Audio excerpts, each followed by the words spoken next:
हर इंसान की अपनी एक भूख होती है। हाँ, भूख, किसी को खाने की, किसी को पावर की, किसी को स्टेटस की। इस भूख को पूरा करते करते वो इंसान खुद को भूलने लगता है। एक ऐसी ही कहानी है the luck of Barry Lyndon की, जिसे लिखा गया था विलियम मेकपीस ठाकरे के द्वारा, जिस पर आगे चलकर वर्ल्ड की one of the greatest film बनी, बैरी लिंडन, जिसे डायरेक्ट किया था स्टैनली क्यूब्रिक ने। एक महान डायरेक्टर।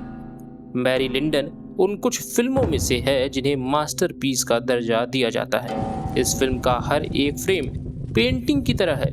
मैं मजाक नहीं कर रहा, आप चाहें तो इसे देख सकते हैं। ये बिल्कुल एक पेंटिंग की तरह मालूम होता है। जितना इंटरेस्टिंग इस कहानी का वर्ल्ड व्यू है, उतना ही इंटरेस्टिंग इस कहानी का मुख्य किरदार है, और इंटरेस्टिंग से कहीं ज्यादा डार्क। बैरी लिंडन। हाँ, इस भोले मासूम सूरत पे ना जाइए, क्योंकि जो ये हरकतें करता है आगे चलकर, वो देखकर आपके रोंगटे खड़े हो जाएंगे। लेकिन बैरी लिंडन का नाम बैरी लिंडन था ही नहीं, बल्कि उसका नाम तो रेडमंड बैरी था। इसका जिक्र आगे वीडियो में हम करेंगे, लेकिन तब तक आपको ये जानना जरूरी है कि बैरी लिंडन सही मायने में माकियावेलियन के सारे ट्रेट रखता है। हाँ, माकियावेलियन डार्क राइट के 3 पर्सनालिटी टाइप में से एक टाइप है, जिसमें बाकी के 2 टाइप्स है, नार्सिसिज्म और साइकोपैथिक। माकियावेलियन लोग काफी मैनिपुलेटिव होते हैं। अपने फायदे के लिए वो किसी भी हद तक जा सकते हैं। मेरा मतलब किसी भी हद तक। दूसरे के प्रति एम्पैथी होना, हाँ, ये तो आखिरी चीज होगी इनकी जिंदगी में। माकियावेलियन लोगों में अक्सर पाया जाता है कि ये लोग पावर, स्टेटस, मनी के पीछे ऑब्सेस्ड होते हैं, और इसी वजह से हर किसी को वो खुद के लिए टूल की तरह देखते हैं कि कैसे मैं इसका इस्तेमाल कर सकता हूं अपने गोल तक पहुंचने के लिए। तो बैरी लिंडन की कैरेक्टर की जर्नी भी कुछ ऐसी ही है, एक ट्रू माकियावेलियन बनने की जर्नी। शुरू में जैसा आपने देखा कि बैरी बड़ा भोला मासूम सा दिखता है, पर धीरे धीरे जैसे फिल्म आगे बढ़ती है, हम बैरी को बदलते हुए देखते हैं। लेकिन ये कोई बड़ी बात नहीं है, ये पहले भी हमने कई फिल्मों में देखा है। लेकिन जो चीज बैरी लिंडन को खास बनाती है, वो है इसका वर्ल्ड व्यू। जिस सेटिंग में इसे रखा गया है और जिस तरह से इसे शूट किया गया है, वो इसे बेहद इंटरेस्टिंग बनाता है। अगर आपने फॉरेस्ट गंप देखी होगी या फिर उसका रीमेक लाल सिंह चड्ढा, तो आप मेरी बात को समझेंगे, क्योंकि ये कहानी उसी पैलेट पर चलती है जहां आपका मेन कैरेक्टर के इर्द गिर्द स्टोरी घूमती है, और इसी कैरेक्टर के साथ आप पूरी स्टोरी को देखते हैं। अब आते हैं हमारे सवाल पर, रेडमंड बैरी का नाम बैरी लिंडन कैसे हुआ?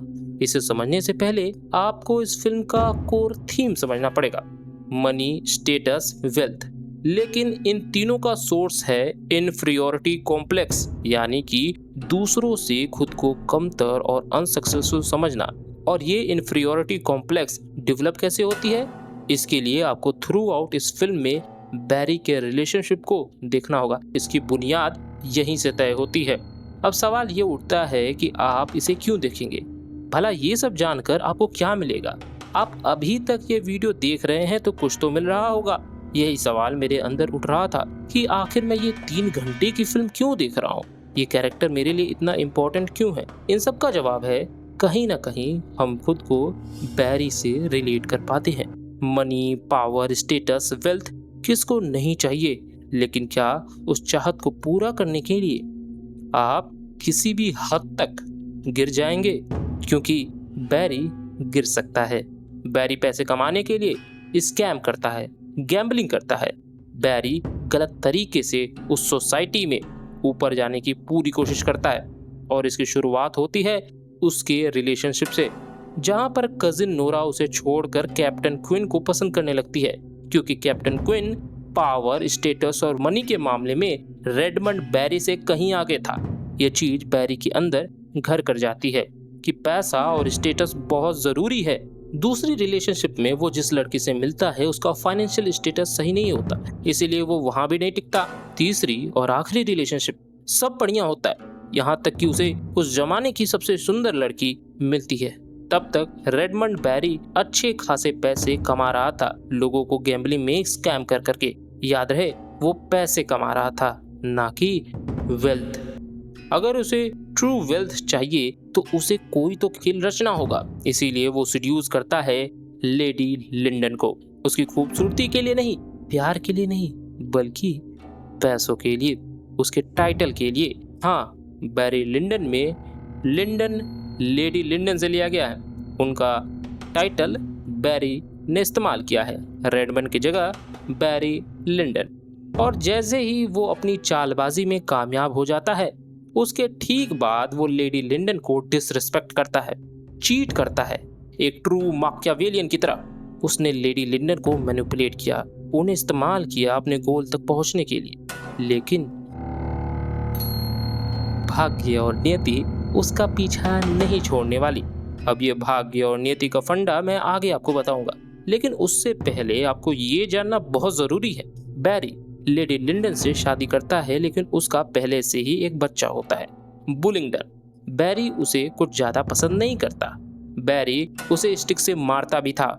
वहीं जब उसका खुद का बेटा हुआ, जिसका उसने ब्रायन नाम रखा था, वो उसे बहुत प्यार करता, उसकी हर गलतियां माफ करता, उसे कहानियां भी सुनाता, और उन कहानियों में वो खुद को बहुत बढ़ा चढ़ा कर दिखाता, जिससे ब्रायन के दिमाग में उसकी एक बड़ी अच्छी इमेज सेट होती। अगेन वही इन्फीरियरिटी कॉम्प्लेक्स। सही मायने में पूरी कहानी में बैरी ब्रायन के साथ सबसे ज्यादा खुश होता है। लेकिन इतना सब करने के बाद भी बैरी ने जो तरीके अपनाए इस ऊंचाई तक पहुंचने के लिए, वो गलत थे और उसकी डेस्टिनी तय थी। फेट एंड डेस्टिनी यानी भाग्य और नियति, ये कहानी इससे भरी हुई है।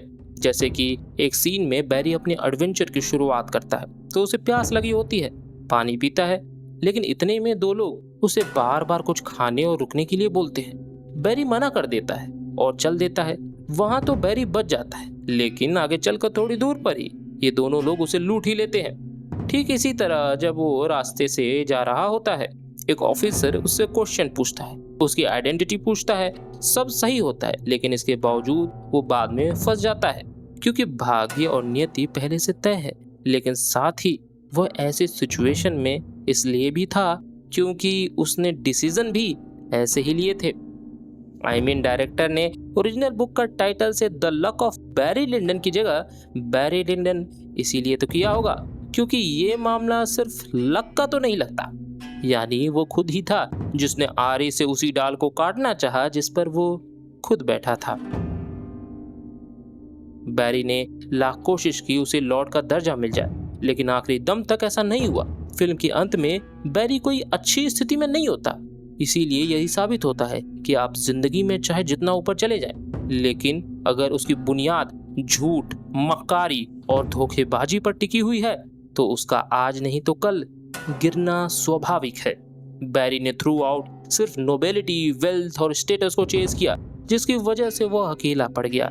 सब होते हुए भी उसके पास कुछ नहीं था। उस मुकाम तक पहुंचने के लिए उसने न जाने कितनी चालबाजी और धोखाधड़ी की, लेकिन शायद वो भूल रहा था कि आपको अपने एक्शन के कॉन्सिक्वेंसेस फेस करने ही पड़ते हैं। बुलिंगडन उसे सबके सामने एक्सपोज कर देता है और एंड में तो उसे अपनी एक टांग भी खोनी पड़ती है। अब वो कैसे, क्यों, आप फिल्म देखकर खुद समझिएगा।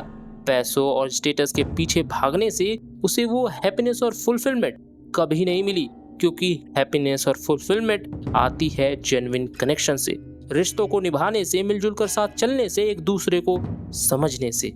और शायद यही वजह है कि पूरी फिल्म में बैरी सही मायने में खुश और फुलफिलमेंट अपने बेटे ब्रायन से फील किया। उन चंद पलों में उसने खुशियां महसूस की, उसने सही मायने में फुलफिलमेंट महसूस की। सबसे बड़ी प्रॉब्लम बैरी की यही थी कि कभी उसने खुद को क्वेश्चन नहीं किया, खुद के डिजायर और मोटिवेशन पर सवाल नहीं उठाया कि आखिर क्यों चाहिए मुझे इतनी दौलत और स्टेटस। ये लैक ऑफ सेल्फ अवेयरनेस सबसे बड़ा कारण था उसके डाउनफॉल का। इसीलिए इस कहानी का सेंट्रल मैसेज यही होना चाहिए कि हमें सेल्फ अवेयर होना चाहिए। अपने वाई को क्लियर करिए, यानी आप किसी काम को या किसी गोल को क्यों करना चाहते हैं, उसके पीछे की मोटिवेशन, इंटेंशन सभी स्पष्ट रूप से क्लियर होने चाहिए आपके दिमाग में। उस पर वक्त दीजिए, और जब वक्त देने की बारी आए तो 1 घंटा 2 घंटा नहीं, 1 हफ्ते, महीने, साल लगा दीजिए, क्योंकि ये वाई, ये क्यों इतना इम्पोर्टेंट है कि अगर आप अपने जीवन के 60-70 साल की जिंदगी में से 1-2 साल या फिर 4 साल भी सिर्फ वाई खोजने पर लगाएं तो भी आप मुनाफे में रहेंगे। खुद को जानिए, परखिए, वरना वो दिन दूर नहीं जब आप भी माकियावेलियन बनने की राह पर निकल पड़ेंगे। और माकियावेलियन लगता होगा कि आपको, wow it's so dark, it's so good. नहीं, आप अकेले पड़ जाएंगे, आप दुखी होंगे, आपके पास कोई नहीं होगा। तो दोस्तों, माकियावेलियन बनने की सोचिएगा मत। कहीं ना कहीं आप इस बात से अनजान हैं कि खुशी और फुलफिलमेंट, सेटिस्फैक्शन, ये सारी चीजें जेन्युइन कनेक्शन से मिलती है। जेन्युइन कनेक्शन खुद से, अपने आसपास के लोगों से, पावर, स्टेटस और वेल्थ से नहीं।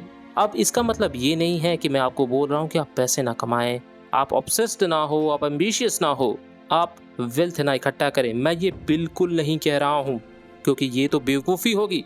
आप जितना भी कह लें, आप रहते हैं एक कैपिटलिस्ट सोसाइटी में, और इसमें रहने के लिए पैसे ज़रूरी हैं, पर उस पैसे को कमाने के लिए सही तरीके भी हैं, और उन्हीं तरीकों को आपको इस्तेमाल करना है। ईमानदारी का रास्ता चुनना है, संतुष्टि का रास्ता चुनना है। आप वैसे भी करके पैसे कमा सकते हैं। थोड़ी मेहनत लगेगी, थोड़ा सा वक्त लगेगा, लेकिन बाद में आपको सुकून मिलेगा। आप समझ रहे हैं मेरी बात? तो प्लीज़ अपना वाई क्लियर करिए, अपना क्यों क्लियर करिए, और उसके बाद लग जाइए।